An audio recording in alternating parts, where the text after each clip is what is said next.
Hi, everybody. Thank you so much for joining us in today's special interview with Jason Wittrock. Jason, hi and welcome.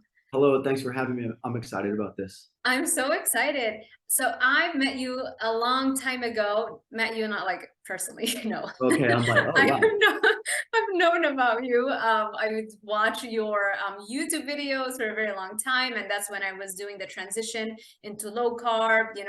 And then eventually I transitioned into carnivore, and so started focusing more on that. But I saw you the other day. I saw your profile, and I'm like, I wonder what has he been doing lately, and I sent you an email, and I'm so glad that you responded. So thank you so much for doing this.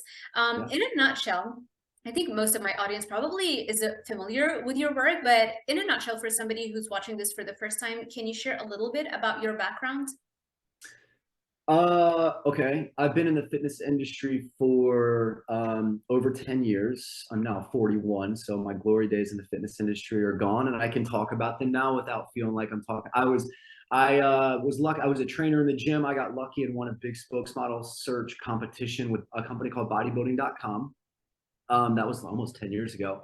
And that catapulted my career out of the gym full time, on the internet, able to reach thousands of people. It was a great opportunity. So that kind of lifted me in the fitness industry. Then one opportunity led to the next. Next thing, I'm shooting fitness magazines. So I've been featured in fitness magazines. I was on the cover of Iron Man magazine, which I guess is the highlight of my career. Gosh, that seems like forever ago. And I've shifted focus, right into the social media stuff. So I've been doing YouTube and Instagram and Facebook and just helping people out all across the world. I've worked with people all across the world.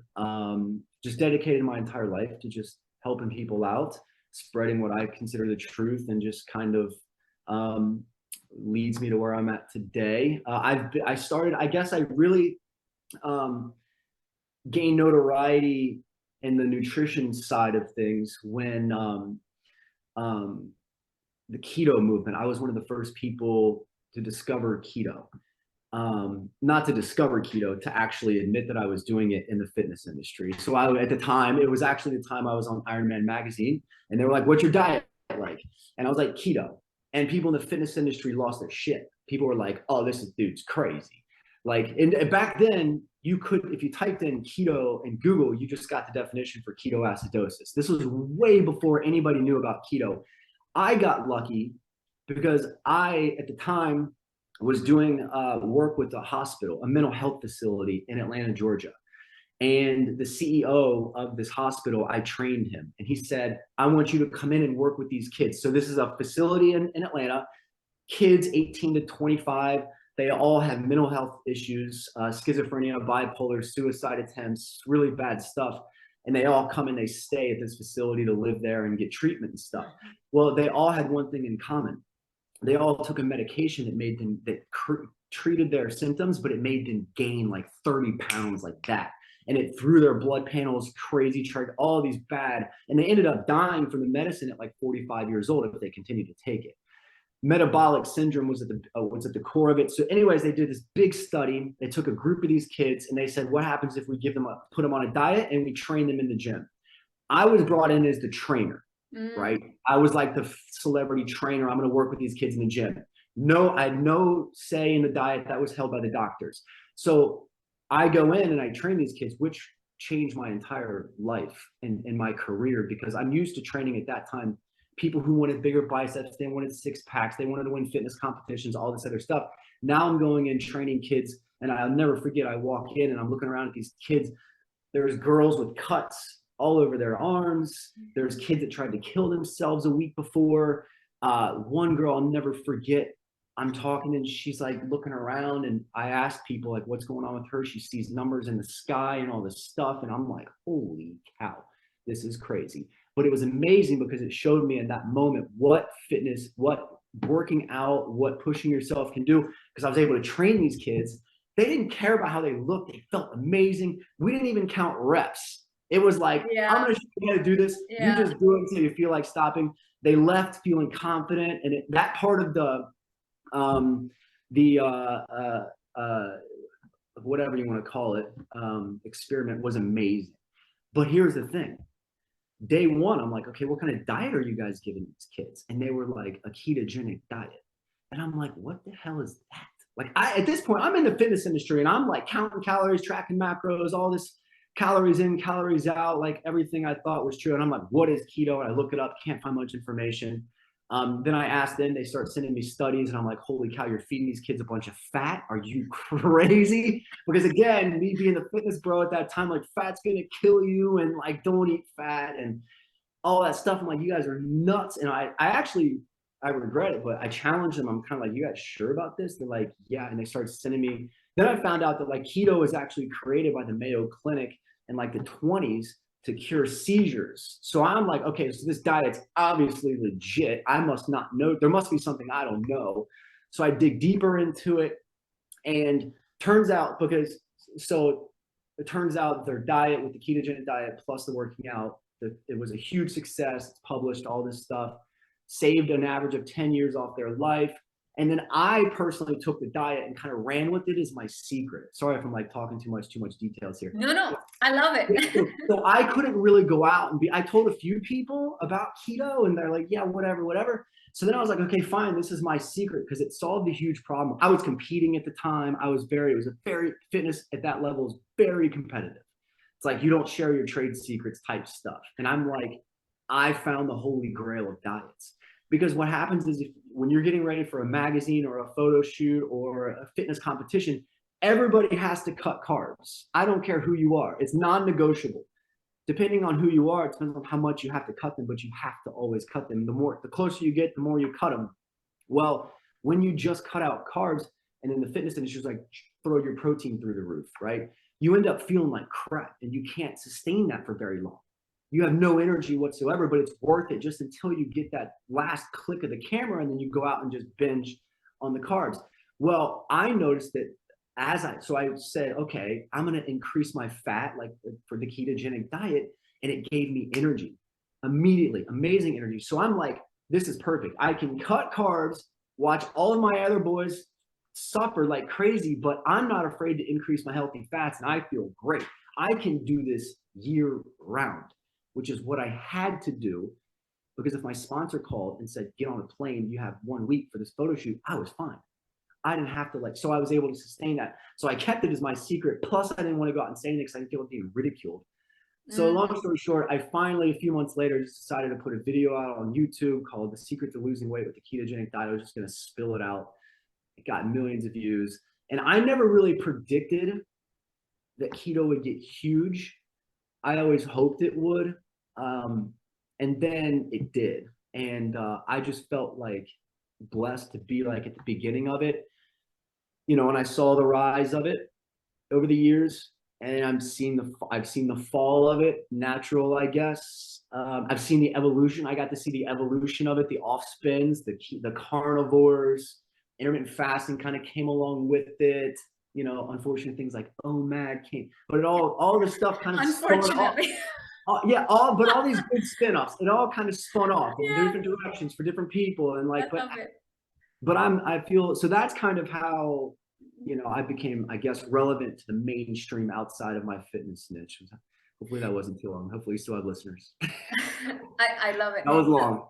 Yeah, I love it. No, but let's go back a little bit before you got the lucky break, I guess, or I don't know if you believe in luck, but you know what I mean, the bodybuilding.com thing. So before that, how did it start for you to get into bodybuilding and to get fit? And did you struggle with that growing up? Like, what was it like?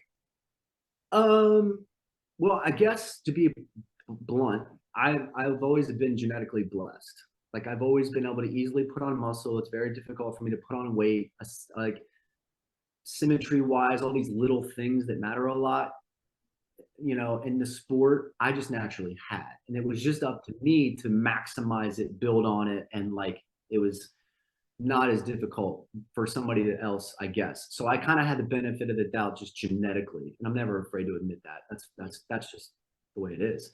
I also grew up a wrestler. So up until so it was kind of like I was already used to not seeing food as anything but a means to an end. I had like the discipline of like you know, I'm just going to do this, not question anything. It's part of the journey. Just get it done. Yeah. So that combined with the genetics, I was like, this is a perfectly logical fit. Plus, I always have been like, I've always wanted to like take my gift. I guess I could say it with confidence. I feel like I had a gift. I was blessed with an upbringing in that kind of discipline, self-discipline stuff. Yeah. And I just wanted to help people out. So I became a trainer. I went to college, you know, for communications, and like I kind of thought I was going to be, and I actually did after college try and get like the real job, I guess you should say, you know what I mean? And then that I just quickly realized I got to follow my passion, and that was fitness. So I was a trainer in the gym, and then, like I said, then I got my big break. So. And was it your parents who were into also, like, was there healthy eating in the house? Like, what was No. I had a single mom. My dad was always around, amazing, but you know, single mom putting processed refined carbohydrates in front of me and my brother all the time without knowing it. God bless her. She's amazing. You know what I mean? Like she didn't know any better, but I grew up eating absolute garbage. I got away with it too, just again, because genetically I could. Yeah. Now, you know, but like not so true for a lot of other kids. And we'll talk about that later. I definitely want to talk about kids later. But my dad's smoker, you know, like that, you know, so I didn't grow up with like parents that were pushing me like my kids are gonna have. No, I'm just kidding. Right. They're so lucky. I'm just kidding. Okay. So yeah. So so it was the wrestling, I guess, that gave you that structure, that, you know, the first, I guess, taste of having a goal and getting after it, and it was in the fitness, I guess, realm. But it also is the one thing that hard lined me into the industry. As a wrestler, you just believe I was the most adamant, calories in, calories out is all that matters. If you want to lose weight, eat less food and work out more. That was it. And anything more than that, I didn't even dare to question. That was all there was to it, dude. And then, like I said, you know, I had to challenge that belief when I started to, obviously with the ketogenic diet stuff, understanding the role of blood sugar and insulin. And I'm like, wow, wait a minute. I was lucky that I was able to like challenge my own beliefs and like be like, maybe I don't know it all. Maybe there is something else to it. Like, you know, and then, you know, and then all that made way more sense. The role of blood sugar, insulin being the fat storage hormone, all these different things that affect fat accumulation. Maybe it's not all a person's fault, like a fat kid, for example. Yeah. You know, I think before, the old Jason Wittrock, the former wrestler Jason Wittrock, early in his career would have said, if I came across a 15-year-old kid in the street that was fat, I would have said, yo, his parent, you know, shame on his parents for letting him eat too much food, play too many video games, not work out enough. He's probably eating 5,000 calories a day and playing video games all day long. That's what I would have said. Now I know that that's absolutely terribly wrong. Now I say, wow, it's very unfortunate that that kid is eating the wrong types of foods. And to make a level above that, if you look at childhood diabetes and obesity statistics in this country, all around the world, it's an epidemic. It's horrible, okay? And what's interesting is poor kids are amongst the most affected. The poorer you are, the more likely you are to be fat as a kid. So calories in, calories out, it can't explain any of that because these kids are super poor. They're on food stamps. They're not eating 4,000 calories a day. They can barely afford to find their next meal, afford their next meal. The problem is they're given processed, refined bread, cereal, bagels, sugar all day long with every single meal, cheap carbohydrates. And so they get fat and then they get diabetic, and people that don't know any better put the blame on them and say you have no discipline, no willpower. That sticks with them from an early age to later in life where they never feel like they can do it. They never.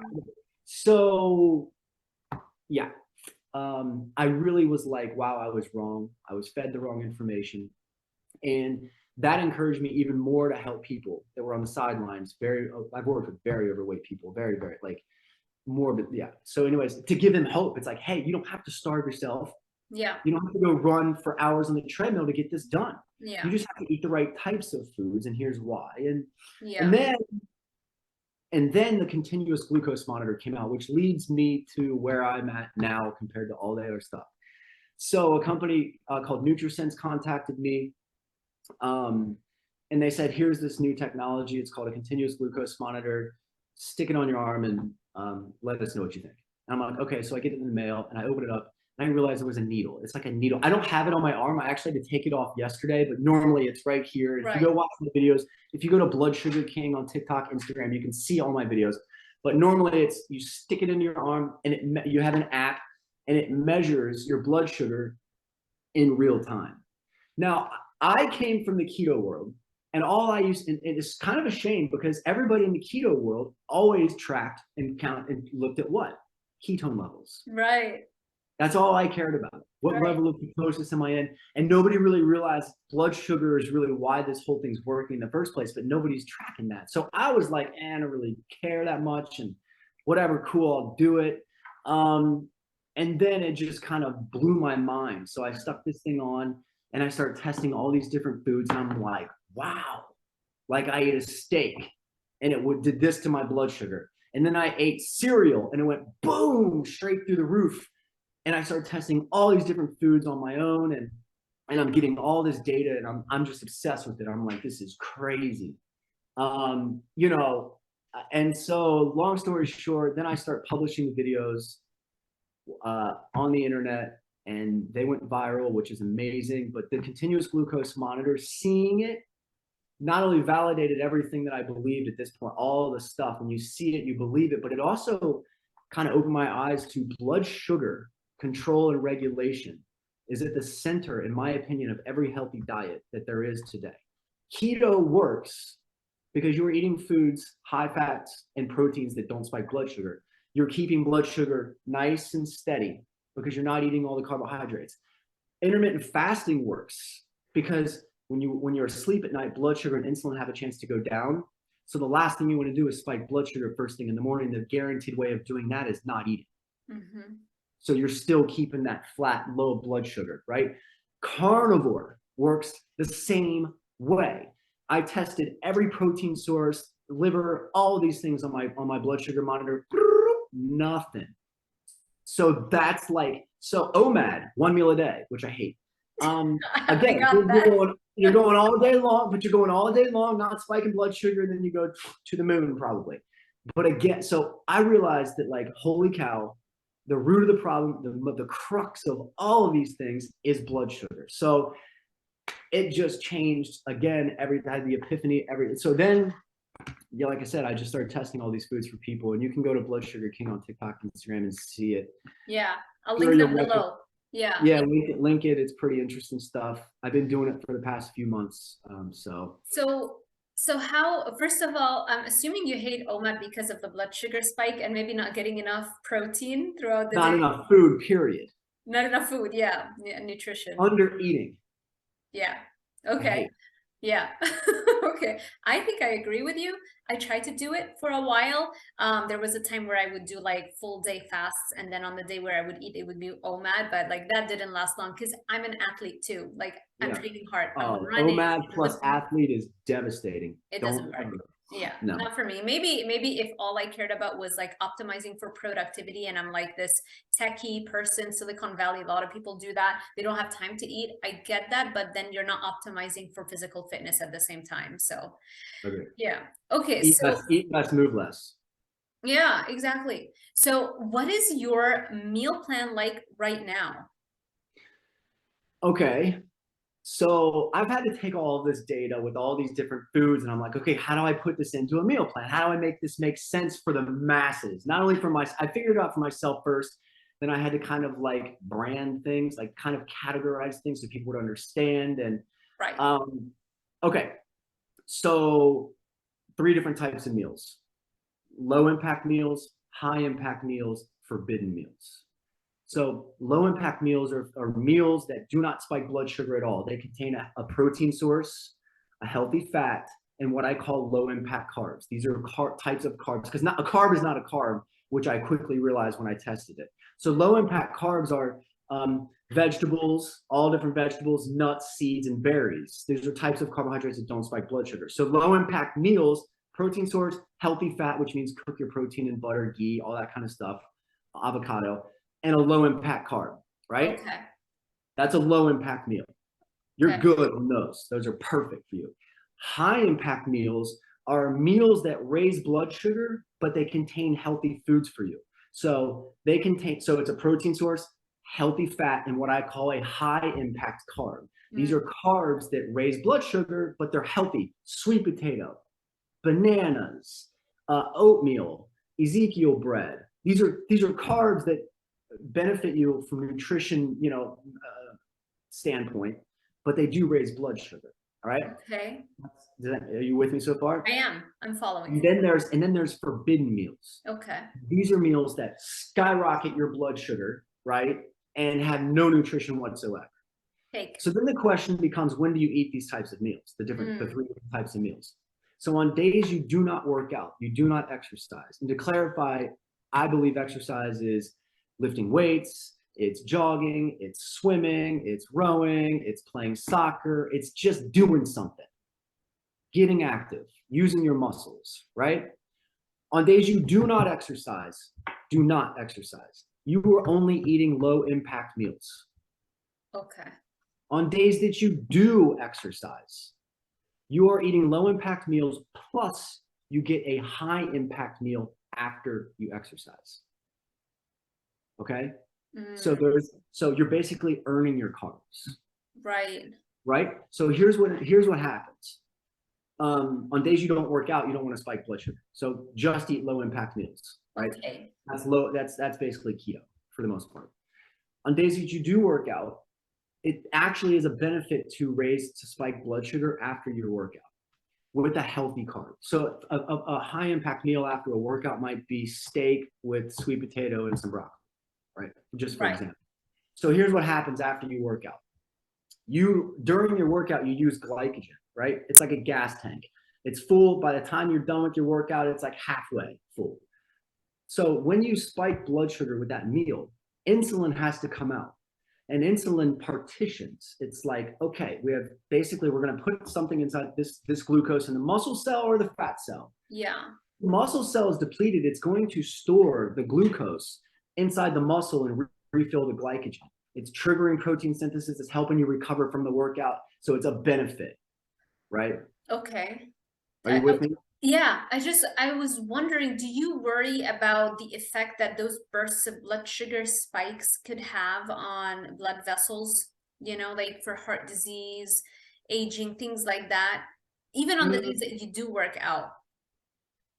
I mean, not really. Are you? I feel like I personally, because I train really hard, but I also am very passionate about anti-aging, and slowing down wrinkle formation and anything having to do with that. So I feel like I would prefer to stay as far away from even like minor spikes in my blood sugar, because based on like my research and some studies that have come out that show the glycation element of, spiking your blood sugar and it attaching to your blood vessels, leading to advanced glycation end products. So I worry about that.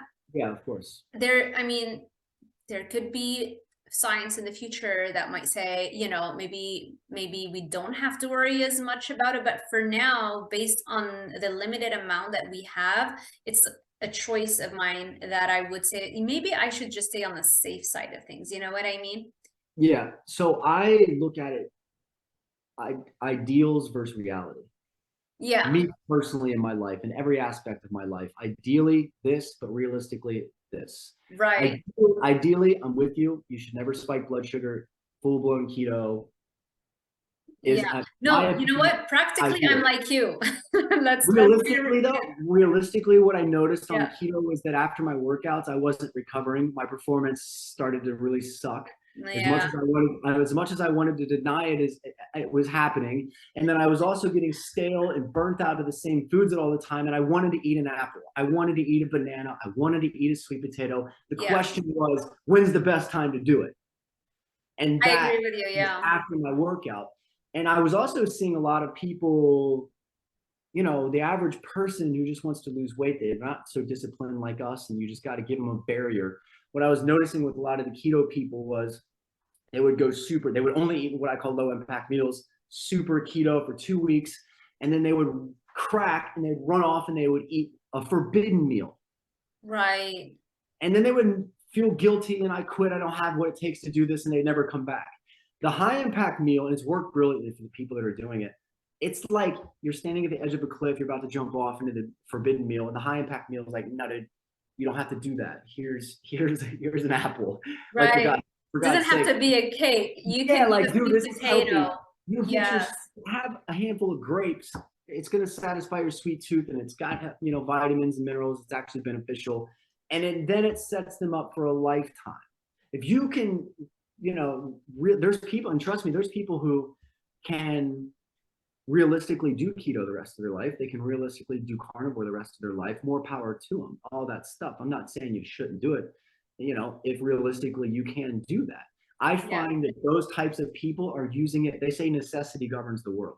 Yeah. It's absolutely necessary. The people on carnivore, they're fighting autoimmune disorders, skin things, all these, like, they have a hardcore reason to continue doing it for a lifetime. Yes. More power to them. I'm speaking general guy comes up to me like, I agree with you 100%. Because like for me, I don't have an autoimmune disease or something, but like for me it's more like just being in the field, being in the research. Eventually we're like, oh, plants have toxins and stuff, and it's like, okay, let's take it one step further always. But yeah, for me, like, maybe if I got diagnosed with MS, then I can't be playing around anymore with a protein bar every here and now, you know, like I'd be like, no, it's gotta be just me, you know. But when you don't have that strong reason, it's harder just for body composition, because like you said, you can achieve optimal body composition in so many different ways. Yeah.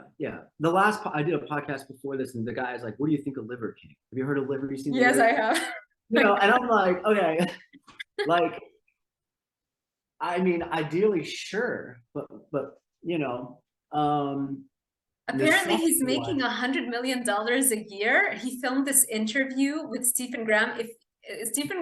Graham Stephan. He's a very well-known YouTuber. You know him, right? He's into finance. I binge watch his videos, you know, because we want to get rich. And so it just came out, I think, like 2 weeks ago. He interviewed him. I still have it on my to watch list. I haven't watched it yet, but the headline is that he's making $100 million a year. I need to know how anybody in this field is doing that. Okay, so like he's doing that based off the primal supplements that he has. So he's basically like, eat like this, but if not, take this. So he's making that money. He's taking that money. He's getting that money off the supplement line that he's promoting. I see what he's doing as being positive. It's extreme, but I agree with a lot of it. But again, I don't think it's necessary for the vast majority of people, unless you know. I don't know, but okay, well, let's go back to your diet. Do you do cheat meals? Do you have cravings? Yeah, every once in a while. Every once in a while I'll have a forbidden meal. Forbidden. You know. What does that look like? Pizza? Yeah, usually pizza. I figured. Usually pizza. So I find that people, when they go after like the bad foods, like they have their cheat meal, they fall into two categories: either starch or sugar. Like, you're either like, I want French fries, you know, and a hamburger, or I want ice cream and a bunch of candy. And like, so I'm more on the starch side. I whenever I cheat, you know what I'm saying? I'm on both sides. Give me the pizza and give me the cake. So I don't think it has to be perfect. But I've earned it at that point. Like it's a lifestyle for me at this point. Yeah. And exactly. And do you plan it? Do you say, okay, I'm gonna like have the discipline, and then it's only that day that when I have a cheat meal? Or do you like listen to your body and see, okay, no. I'm a lion in the wild, not a lion in a cage. That's for sure. Meaning I don't have any rules. I listen to my body. Every day is completely different, right? Some days I eat 2 meals a day. If I work out, the next day it'll usually be 3 meals a day. Like, the body always compensates, and it's always important to listen to it. And so, yeah, I treat it like that. I'm a lion in the wild. A lion in the wild eats the foods that it knows. It's a perfectly well-regulated system, like me. Like, I've controlled and regulated blood sugars. I'm no longer on this big ass roller coaster ride where I'm hungry every 2 hours just because my blood sugar is crashing.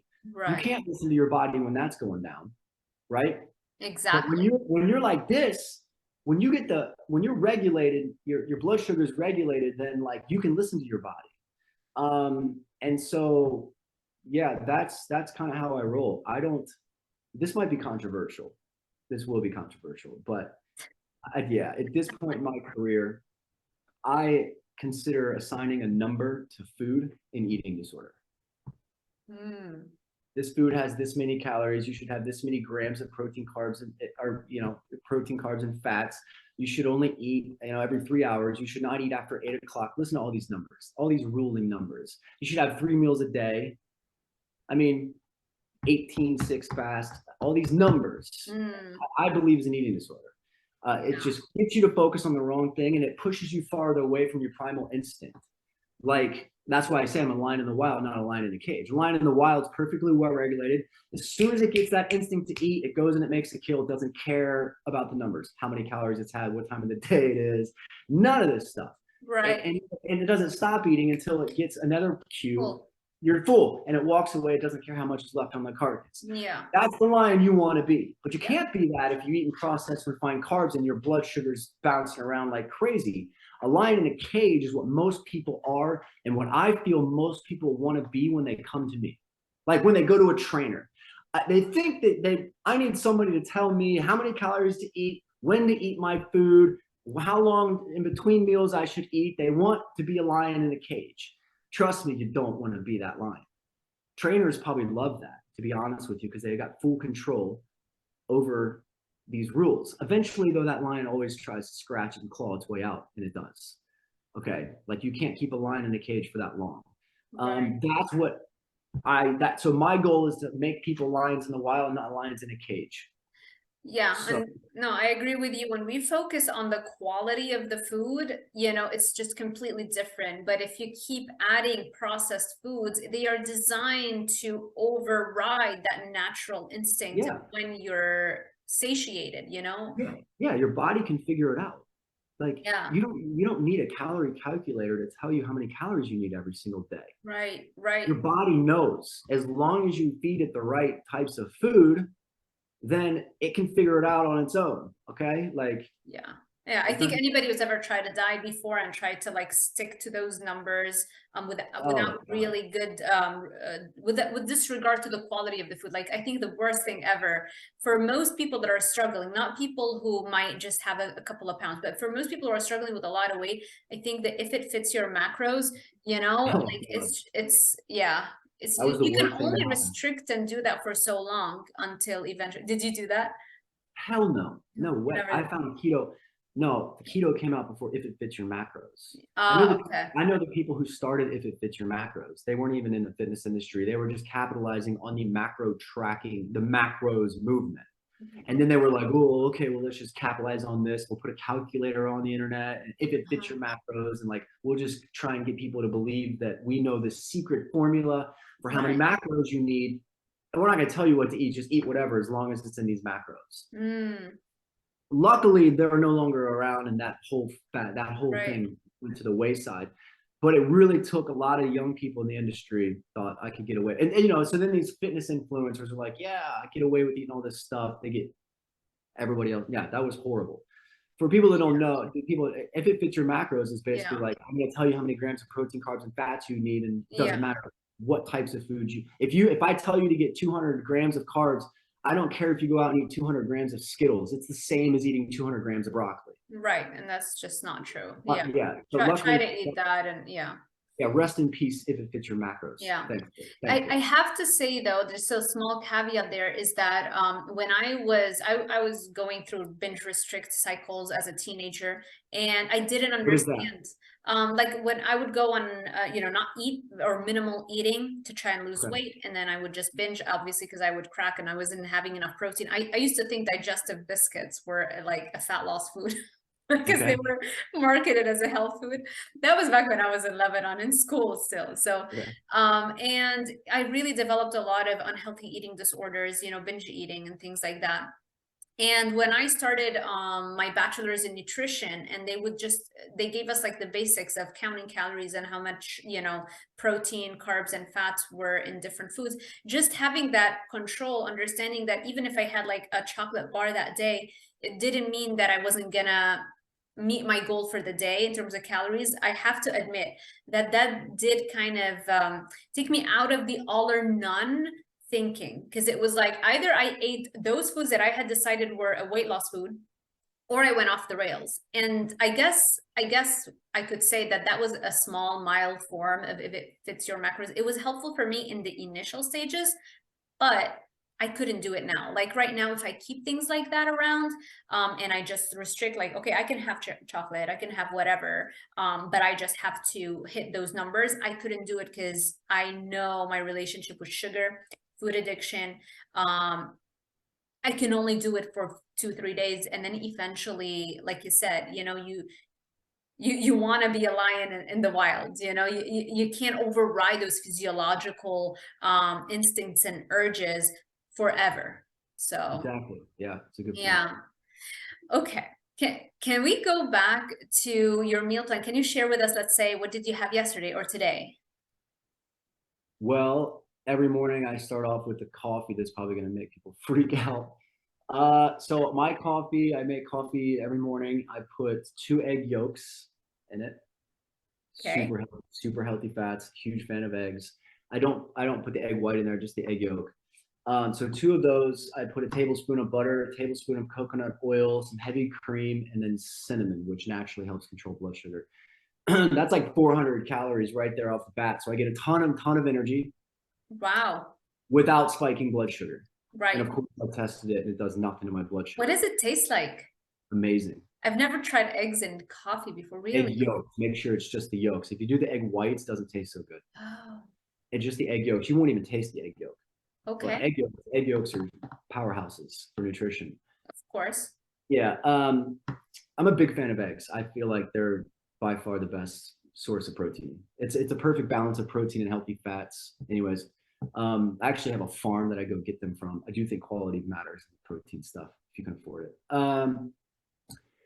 Salmon, broccoli. After workouts, you know, like pork tenderloin. I'm a big fan. So my high impact meal that I get after my workouts usually is a sweet potato, like pork tenderloin, you know, the sweet potato and a green leafy vegetable type of thing. I do a lot of salads because I'm a big fan of olive oil, so that I just find that an easy way. I actually take olive oil off the tablespoon too. Um, have you heard of high polyphenol olive oil? No? You should look into high polyphenol olive oil. Okay. Never heard of that before. Yeah, so polyphenols are like antioxidants, super. That's like the most important part of the olive oil.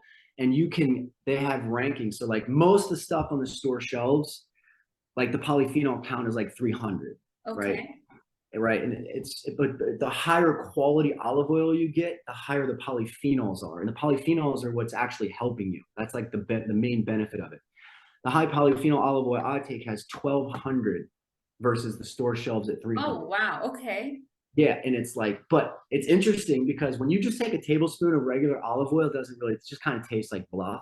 When you take a tablespoon of high polyphenol olive oil, it hits the back of your throat like boom, like you get that like, I know that feeling. Yeah, and yeah, you feel like it's rancid, right? And you're like, yeah. oh, Right. this is bad stuff. Actually, that's the higher the polyphenols, the more it hits the back of your throat. Okay. Okay. Interesting. Just for anybody out there with olive oil, if you're taking olive oil and you don't have anything in the back of your throat, it's low polyphenol olive oil. And Okay. now the olive oil has gotten so big. There's stores all around we luckily have a store, Estero Bay Olive Oil Company, shameless plug, but Estero Bay Olive Oil. And I just get my olive oil from there. And I put it on salads. So Wait, like it's your company? no, just a company that it's a olive oil store and Oh, tea store that opened up. And I went in there one day and I didn't know anything about olive oil. I was like, this would be a cool store. I go in there and then this dude just educates me. I already knew olive oil was beneficial, but I didn't realize olive oil is actually the most fraudulent food product in the world. yeah, it's true. It's unbelievable how much fake olive oil there is. That and avocado oil. I remember Yeah, it came out like a few years ago that some researchers tested them out, and it was like 80% were yeah, not really avocado oil. So, yeah. So anyways, I'm a big fan of olive oil. So you'll have that with your salads at night? Yeah, so if I make a salad, for example, I love making big salad, like not big salads, but salads. So I get like spinach, maybe some hard-boiled egg chopped up in there, some chopped up bacon, olive oil, big fan of goat cheese, sunflower seed kernels, pumpkin seeds, I'm a big fan of. A big fan of olive oil, avocado. These are all types of things I'll just chopping up salami and putting it in my salad. So I just kind of find a way to get as many healthy fats as possible. And I eat this big salad with all these different things in it. It does nothing to my blood sugar. Yeah, of course. It's Have amazing. you ever played around with carnivore before? I have, yeah. Well, I did it as part of like the you got to do this on YouTube experiment type. I'm gonna do carnivore for 10 days just because everybody's asking me to do it thing. And and tread slowly, let me tell you, because my audience is all carnivore. It's all carnivores. Okay, cool. You don't want the carnivores to come for you. I've already told you that carnivore works, and I've told you why it works, and I've told you that that Liver King is legit in my opinion, and I do 100% believe, ideally, keto and carnivore are the way to be. Realistically, for me, it was just what I did. There was not enough of a necessity for me to continue restricting. Yeah. You know what I mean? I get it. Just necessity governs the world. I got done with carnivore, and I was like, if I could have just added some green leafy vegetables, I would have been cool. Like some berries, I would have been cool. That's how I left carnivore. But I was like, man, they're just, it works, but yeah, I just didn't have a strong enough need. No, did you, so you did it for 10 days? You actually did it for 10 days? Did you see anything different? I was already close enough to it in the keto world. Right. It wasn't like I went from standard American diet to carnivore. You would have seen. Yeah, you were already in a low inflammatory state, running on ketones most of the time. I get it. There was no like, I didn't feel any different, but I'd already baselined myself, So how is or actually before, I want to ask you about sleep. Is this a big thing? Something that I'm constantly trying to figure out because I'm always trying to hack it. Yeah, but before I ask you about sleep, let's talk about your exercise and most importantly, do you do steps? Do you count steps? I have a feeling you're gonna say no. But like the step situation and then what your exercise is like. Well, it's changed over the years. Like when I was, my glory days, gosh, so sad. They're still ahead of you. Yeah. Well, my mindset's shifted and stuff. I'm a little easier on my body. I was like hardcore, I'm a big believer in like failure. I've always been taught that like if you want to succeed, you have to fail first. Right. My father always just beat that into my brain. Like I actually have the biggest risk of all, not taking one. Like you have to be able to risk failure. It's tattooed on my arm. And then also fortune favors the bold. Like you have to go in, not be afraid to fail. That's the only way you're going to grow. And in the gym, to build muscle, you must fail. And so I would not even sometimes count reps. I would do an exercise, few warm-up sets, and then it's just grip and rip until you can't get another rep. That type of hardcore, high-intensity exercise that's bad for the joints. Sometimes it opens you up to injury and things like that. But that was the most important part of my training was I want to go to failure on at least the last set of every exercise. I'm going to complete muscle failure. And I would notice that a lot of people in the gym that weren't getting results, it was because they were too afraid to go to failure for whatever reason, their own ego, or because a guy like me standing around and they didn't want me to see them not, fail. And like I used to randomly walk up to people at the gym back when I was like, I'd just go up to a person. They're in the middle of doing like dumbbell presses, right? And they're like 8, and I could tell they're starting to like cut out. And I would walk up behind them and I'd put my hands under their elbows, like more. Yeah. You would get 3, 4, 5 more reps. Wow. Yeah. So that mentality was like just how I trained. I didn't get fancy with the exercises. I always hated trainers that were like, let's do the 1-arm bicep curl and a Bosu ball. I was very old school. Arnold Schwarzenegger did it this way. Tom Platz did it this way. Lou Ferrigno did it this way. Back in the day, they had They had minimal equipment. They didn't have all these bells and whistles, all this stuff.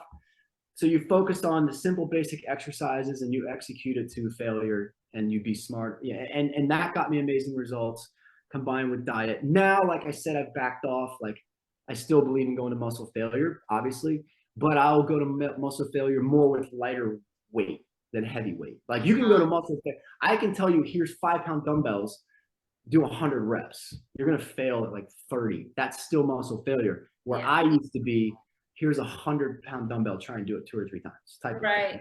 No, that's, yeah, you get the point. So, okay. I'm more prone to injury now. Like I don't do squats or deadlifts anymore, those type of crazy lifts. Got it. Yeah. Let me, before I do a follow-up. I don't do cardio. You don't do cardio? I never did cardio my entire career. Never? No, not once.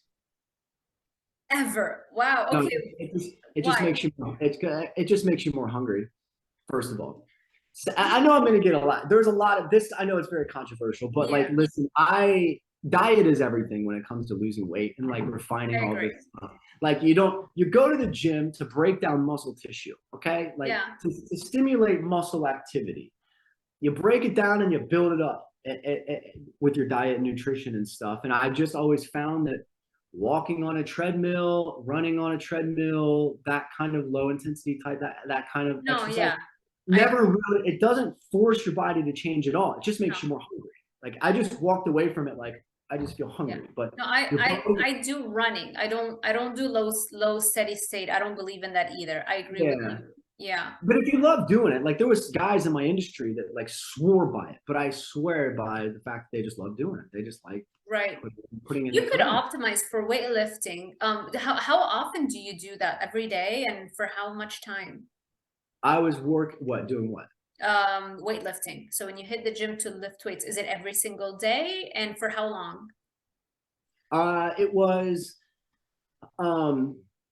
so it's interesting. My son's 6 years old. Everything changed after I had my 6-year-old son, to be honest. Like my whole like I couldn't just my whole workout back then, I had to like change things dramatically. Then I had a 3-year-old and I also have a 6-month-old.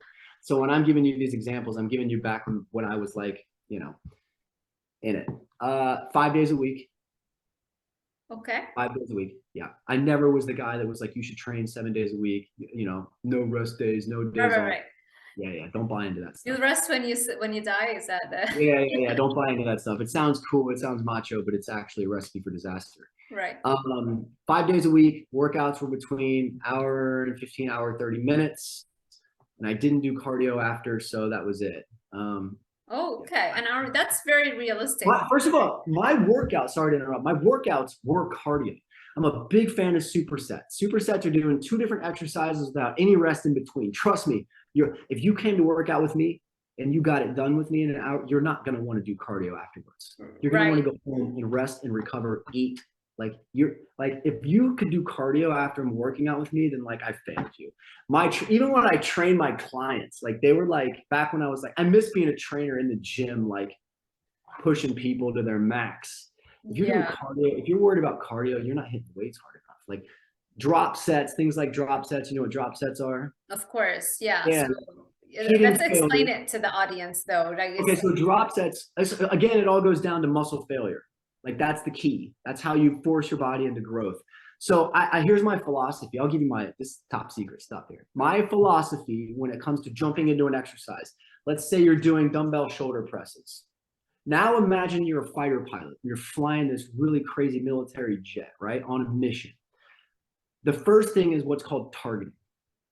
So the first set of the exercise is a targeting set. You're flying around, you're trying to find the target, meaning you're making sure that the exercise you're connecting your mind to the muscle you're trying to target. It's always, for me, it was always 15 reps. And it's easy. I'm getting 15 reps knowing I could get 20. But during that targeting set, I'm making sure my tempo is good. I'm making sure my form is good. I'm checking the list off. I'm making sure that I'm not using other muscles. Yeah. But I want to isolate that specific muscle. So that's the targeting set. The next set is lock on. You found the target, now lock on. Okay.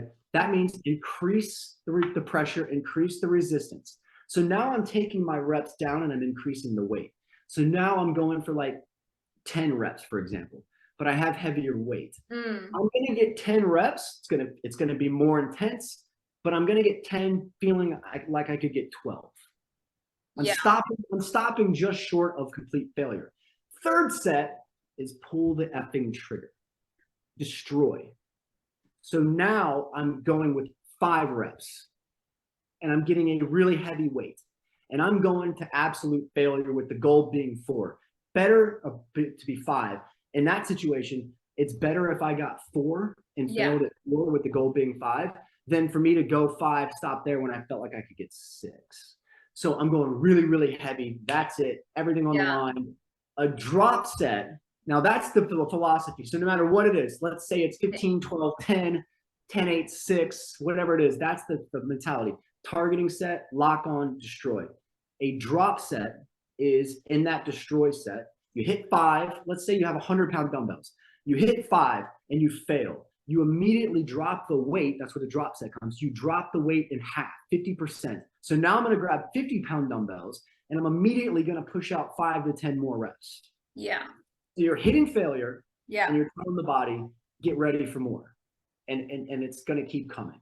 Right. And that really like shocks the body into growth. So I relied my entire career on basically 2 strategies: supersets and drop sets. And that core mentality of every exercise I start targeting, run through my checklist, lock on, apply more pressure, third set, pull the trigger, destroy. Fantastic. So that's like the opposite of a drop set is what you do, right? Because you're doing it with increasing intensity, whereas with drop sets, they're lowering the intensity as they get fatigued. So drop set is just as soon as you hit failure. Yeah, you start lowering the intensity, drop the weight, but you keep going. You keep going. Correct. Before I ask you more questions, I forgot to ask you about your time. Can we do I'm sure you're very busy with many. If people are still listening, I'm still talking. So okay, fantastic. We can do just a little bit more then. Maybe like 10, 15 minutes max. Sounds good? Yeah, perfect. I'm done. Awesome. Okay. So we got the exercise component. We don't count steps. We don't do cardio. Let's talk about sleep. What you wanna add something to that? No, I'm anxious for you to teach me about sleep because it's. Oh no, I want you to teach us about your sleeping habits. Oh, I haven't figured it out. This is where I'm gonna start asking you questions. No, I mean I'm the wrong person to ask about sleep because I got a 6-month-old. Right. And I had a 3-year-old. And I have a 6-year-old. So I feel like perpetually for the past 6 years, it's just been sleepless night. Now, my wife, if she heard this, she'd be like, stop bitching, dude. I got it worse than you, which she does. It's true. So with all due respect, but my sleep has been very disruptive. And I've noticed, decline all across the board. The most important thing when it comes to building muscle in the fitness industry, and competition wise, is sleep, because you build muscle in your sleep. Yeah. You also lose weight in your sleep. Yeah. Like you don't lose weight from the time you wake up. If you weighed yourself from the time you wake up to the time you go to bed, you're not going to lose any weight. It's true. It's true. Yeah. But interestingly, you lose weight during your sleep because insulin and blood sugar has a chance to finally come down. That's why you lose weight in your sleep. Right. Yeah. So less sleep means less muscle tissue repair and less fat oxidation, fat burning. So when you get less of it, detrimental. I've worked with tons and tons of people and heard tons of stories all across the world. Lack of sleep is definitely a plague. It plagues everybody. I'm not sure there's anybody that's got it figured out. But then, you listen to like these high performing people. They're like, sleep's overrated. Well, yes, I'm kind of like, I want to get there. Have you heard of polyphasic sleep? Like every man. So it's a way of breaking up your sleep into 2 patterns as opposed to doing a monophasic sleep, which is what the Industrial Revolution kind of forced everybody to convert to. In one. Say that again. No, yeah, that's interesting. Yeah, and you're sleeping in one full batch, I guess. I'm One butchering that cycle. word. Yes. But so naturally, we are more of biphasic sleepers. That means we go to sleep for like 4 hours and then we naturally wake up for a few hours and then we go back to sleep. And most animals in the wild are also biphasic or polyphasic sleepers. So like my dog will sleep every few hours. You'll see him gone for a couple, like for an hour or so, you know? And only with our industrial revolution, which forced workers to go to work all day long and not take any breaks, we were forced into a monophasic sleep schedule. And so now there's a large community of people who are trying to go back to a polyphasic sleep schedule. And you have different subtypes of that. So you have like a lot of very well-known and successful people throughout history that have done that. Leonardo da Vinci would sleep 20-minute naps broken up throughout the day for a I total of heard that. like maybe 2 or 4 hours a day. Yeah. Yeah, I think because the optimal time to go through all this, the whole cycle is like 45 minutes or whatever. So I heard he or somebody had like they could time it to where they could Yeah. wake up right when they were at the start of the cycle to give them energy. Exactly, exactly. Um, so there are more extreme versions of it, and there Of is more course. beginner versions of it. The beginner version would be a sleep schedule called Everyman One, and then people do that where it's a 6 hour core. So you sleep, which is what I keep trying to do, and it works every other day, but then I have to catch up on sleep. So I'll do 6 hours of sleep from 10:30 p.m. till 4:30 a.m. And then I'll take a 20-minute nap around noon or 1 o'clock.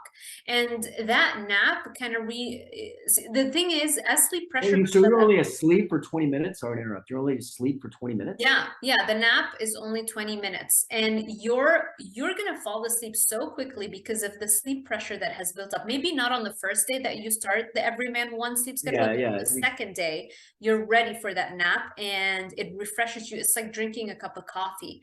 And I never thought that I could do that because I've always had like a little bit of insomnia. I would like, toss and turn a lot. I was like, first it was hard enough to go to sleep at night, let alone during a nap. I hated naps. But once I started doing that, it's amazing. Like the Hmm. moment my head hits the pillow, I am gone in a minute or two. And I start dreaming and having lucid dreams. And then Yeah. the timer, I put it for 20 minutes because if you don't do it at 20 minutes sharp, then you go into an even deeper sleep, which is very hard to wake up from, you know? Wow.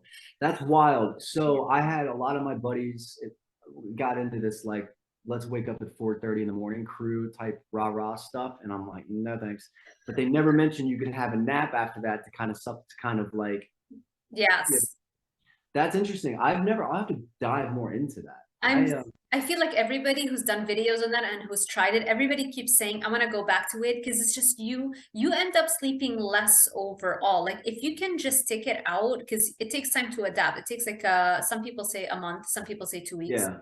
Well, different. if you're true, if your theory is right that we did start this vicious cycle to basically make money for people, Yeah. And the and you've negative gone through it thing your is whole that life, that's a vicious cycle to break.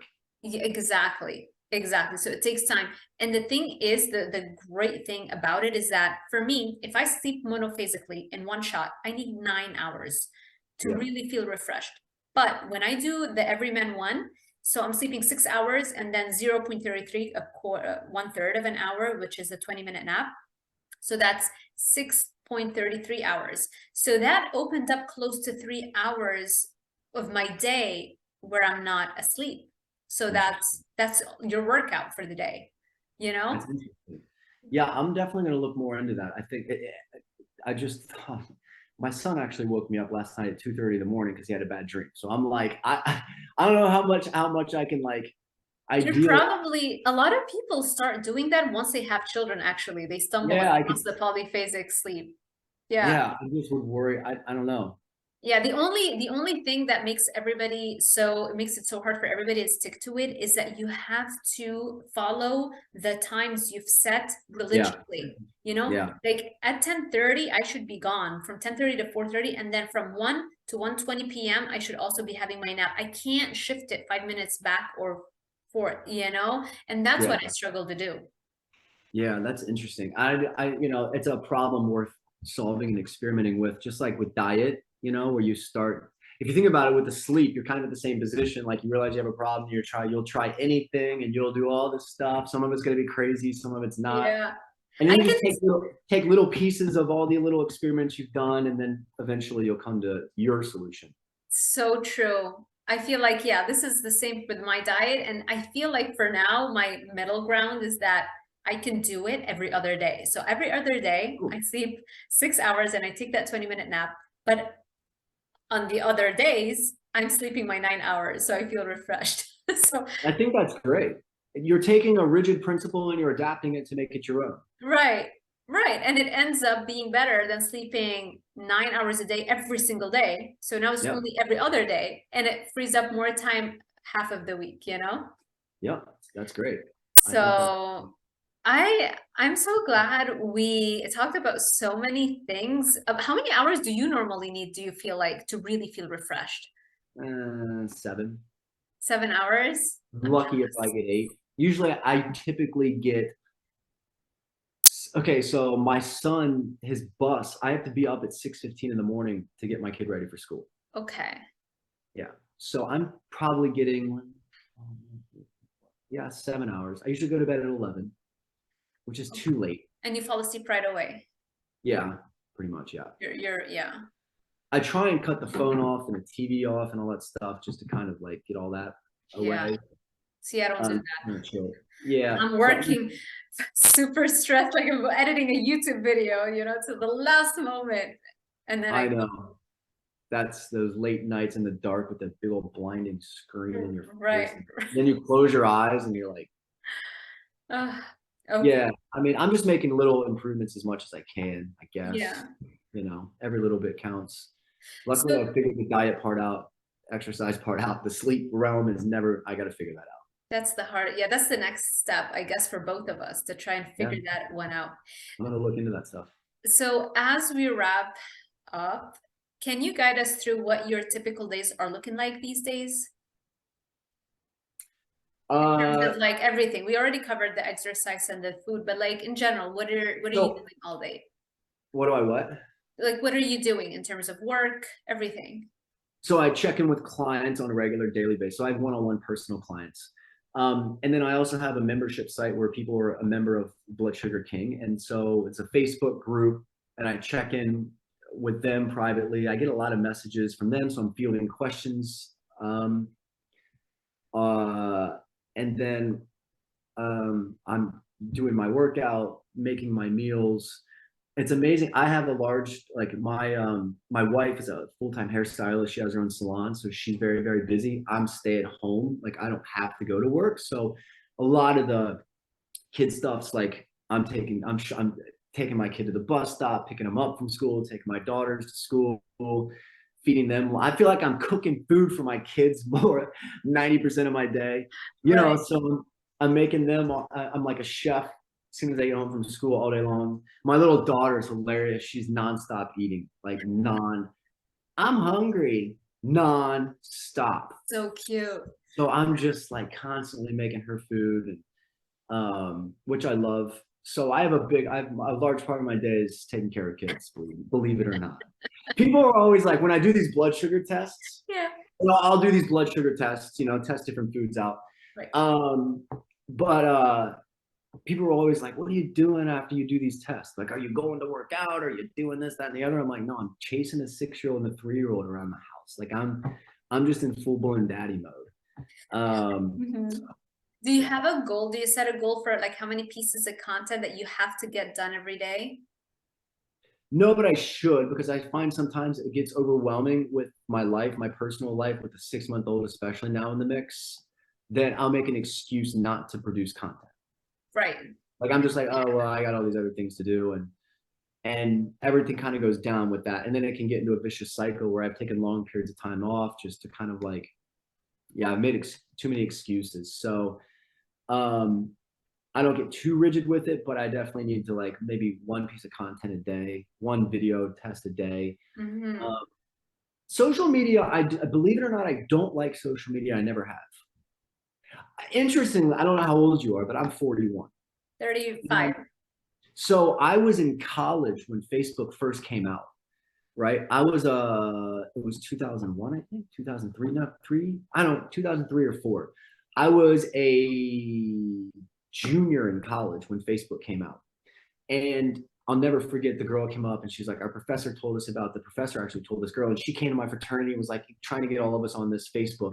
And you used to have a .edu email address back then to even get on Facebook, because it was just for colleges only. Did you know that? Oh, I didn't know that. No. Yeah, so I waited a few years until I created a profile on Facebook. you used to be, when it came out on Facebook, it was only for college kids. And you had to have, when you signed up with your email, it had to be a .edu. That's all the college emails in order to get on. And so I've been on it so I've been on, social media since the inception, and I just have been over it, and like, yeah, so it was like a rating, right? To rate the attractiveness of people. That was the main goal. Yeah, it was. And it was just like, I don't know. I believe it or not, I don't like filming. I still get self-conscious in the camera. I don't like the hate, especially on YouTube world, especially a lot of, I don't deal well with it. It affects me personally. I know everybody's like, I know everybody's like, F the haters, all this stuff. You know what I mean? But like, some days, yeah. I've never really been able to handle it very well. So I don't particularly like, because there's other people who like, they wake up in the morning and they're like, can't wait to shoot these videos and all this stuff. And don't get me wrong, I have a message, I have a purpose, I'm trying to help people, and social media is the only channel I can do that.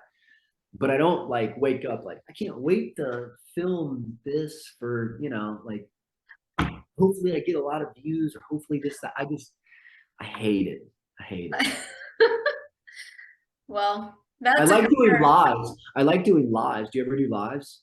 I do. Usually when I do a collab, I'll do a live, but I've never done, like in the beginning, I've done a few lives where I would just talk, but then I realized I gotta have something to say. I have to like prepare something. I love lives. That's so strange. You just said like you don't like speaking into the camera much. You feel self-conscious. I don't like the recording of it all. I don't like this. I don't like pressing record, and for some weird reason in the back of my head, I know I can press stop and erase everything that just happened. It's always been very strange. Like, or when I was back in the day doing bodybuilding.com videos and all these sponsored videos, it was very like, what you're trying to say was just chopped up, and we're going to edit this. It was like start, stop, start, stop, start, stop. Then I did YouTube, and it was like press record. Oops, I didn't say that the right way. Let me just shoot that again. Like, because you can go back and make it more perfect, you end up always doing it. And that causes mad friction, then all of a sudden you're just not good enough.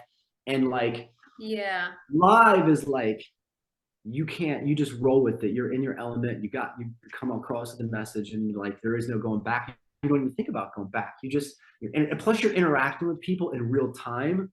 Right. Like, right.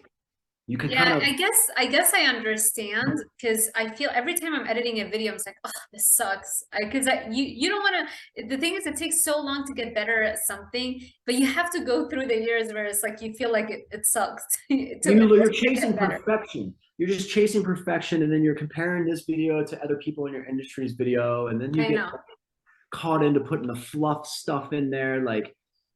Whereas like live or public speaking type stuff, where you're just like, I'm just gonna say this, and then it always ends up being much better than what you thought. Much more authentic, much less thinking internally. You're just talking without thinking inside your head at the same time. Like when you press record on a video camera, a lot of times when you mess up, it's because you're trying to talk, but you're also talking to yourself in your own brain at the same time.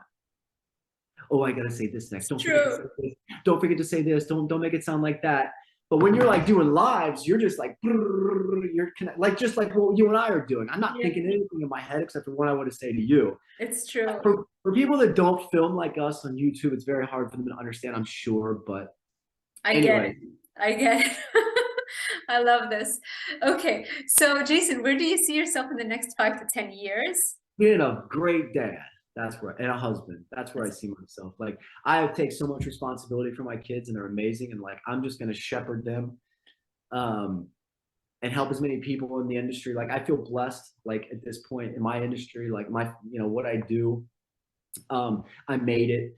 I'm not trying to out to like make a name for, I'm past that whole, like, I got to be on the cover of magazines, I got to be famous in the industry, all that. Luckily all that's behind me, and I can just focus on like speaking my truth, helping people, as many people as I can, just being real.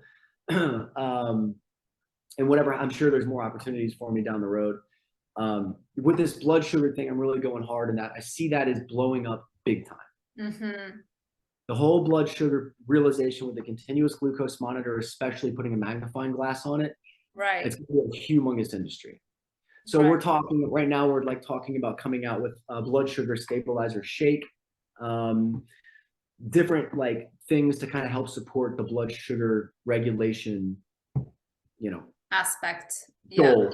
Yeah. So everything I do from here on out will be to help people balance, control, understand blood sugar. I'm basically, I'm in this fight to, obesity and diabetes is what I'm at war against. And like I said, I see blood sugar as the core of that. Yeah, that's, in 5 years, 10 years down the road, hopefully you're going to look at my kids and be like, those are well-rounded, very mannerly, well put together kids. I'm sure. Yeah. Respectful. It's a crazy challenge right now. So I just want to get to the next 10 years. I'm sure your kids are so very lucky to have you, with all of your experiences and your personality and the way that you show up for them every single day. So that's fantastic. And yeah. Can I ask you one final question before we let each other go? What does your mug say? I can't read it. Oh, eat meat, lift, repeat. There you go. Remember, we're carnivores. I love that. Yeah. If I have to say, can I talk to, I mean, the carnivore community is amazing. I love it. Like I said before, I totally am a believer in the diet, and I think it's amazing. I just think it's great that, like, it's funny because when you want something so bad, you're willing to do dramatic, radical shit. Most people think carnivore is radical. Yeah. Like, like it's some like crazy thing, but it's actually a huge blessing for so many people. And it's like, they're willing, like I said, they're willing to do it. And I just am I think it's amazing that people are finding answers. Like 10 years ago, you couldn't have done, you wouldn't have had that opportunity, so more power to all the carnivores out there. I'll give you the steak right after this for you. Oh, and yeah. Awesome. So, yeah, awesome. More power. Yeah. Thank you so much. Yeah, I see so many amazing stories every day. People and students of mine and subscribers of mine, healing psoriasis, reversing menopause, getting back their period. That means their hormones are back on, like so many things that I see on a regular basis, that it is such a gift to so many people. So thank you. Amazing. Yeah. So finally, Jason, how can people work with you, connect with you, and where can people find you? So I'm on Instagram. You'll put links, maybe. I don't know. You can go Instagram, it's jason.wittrock. TikTok, if you're down with TikTok. And then go to bloodsugarking.com if you're interested in learning more about the program, the meal plan, and stuff that I have going on. So you can go check that out there. Fantastic. They will be posted in the description box below, and I'm sure people are seeing them right now also on the screen. So it's easy for them to connect with you and find you. So thank you so much, Jason. This has been so phenomenal. I am so happy that we got to connect and we got to talk about these things. Yeah, we got to stay in touch. You're good people. You're on the right mission. You've helped yourself, and now you're out helping other people. And I feel like that is like at the core of, I meet a lot of people, and I know you got what it takes. If I see that like you've changed your life, now you're trying to help other people change your life. Yeah. And that aspect is also going to be important for you too. Like so keep caring about people, keep spreading the truth, keep working on yourself. And I'm always here if you need me. You're awesome. Thank you. Thank you so much, Jason.